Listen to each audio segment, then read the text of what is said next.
Друзья, всем привет! Вопрос значит такой. Почему в автомобиле именно 12 вольт? Почему не 4, не 6, не 8? Почему именно 12 устоялось в современных автомобилях как стандарт бортового напряжения? Ведь повышая напряжение, мы пропорционально уменьшаем ток, а соответственно уменьшаем потери на выделение тепла в проводах, соответственно уменьшаем падение напряжения по линии. Можно взять более тонкие провода, ну и вообще кучу плюсов. Дома, например, вы не встретите таких толстых проводов, как у себя в автомобиле. Подробнее этот момент я разобрал в своем видеоролике. Посмотрите его обязательно по подсказке, которая сейчас появится. Ну а сейчас, друзья, давайте вернемся к теме видео и разберемся все-таки, почему в автомобиле 12 вольт. Для этого мы обратимся, как всегда, к истории. Но в историю автомобилестроения, друзья, не самую далекую, когда человек еще только пробовал создать первые паровые повозки, а в эпоху Карла Бенца, который на первом серийном своем автомобиле, который он создал в 1885 году, установил уже двигатель с батарейным зажиганием. Однако, друзья, посмотрите на этот автомобиль. Это обыкновенная карета с двигателем, так называемая мотоколяска, да?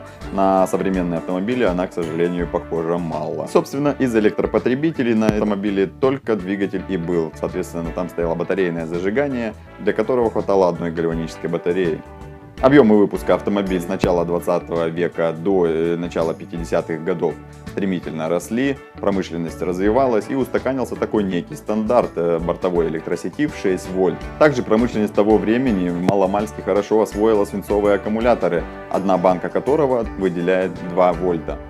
Соответственно, в батарее таких элементов было 3, то есть 3 банки, и выделяли они в общей сложности 6 вольт. Под этот стандарт напряжения была создана целая инфраструктура, которая выпускала лампочки, электродвигатели, стартеры и прочее оборудование под напряжение 6 вольт.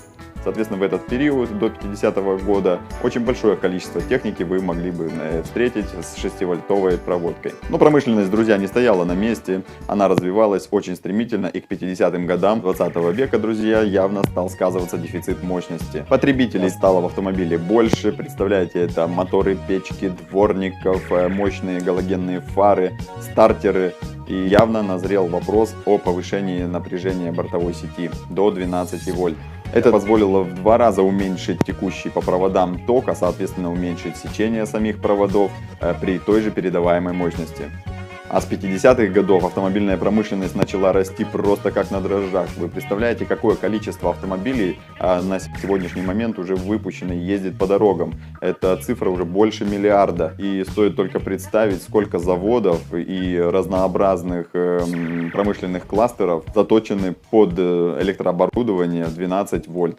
А для грузовиков для 24 вольт. На грузовиках мощности потребителей больше, поэтому там и напряжение больше, соответственно, чтобы сохранить те же приемлемые токи.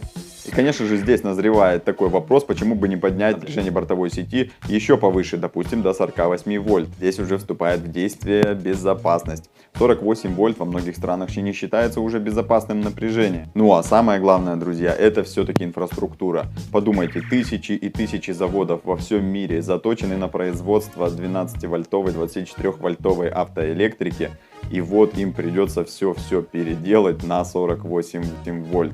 Это будет что-то с чем-то, и если даже такой переход в будущем состоится, то будет он происходить не мгновенно. То есть вот сегодня вы купили 12-вольтовый автомобиль, да, а потом автомобиль с бортовой сетью на 48 вольт. Нет, такого, наверное, не будет. Он как-то растянется во времени. Хотя вполне возможно, что такое произойдет.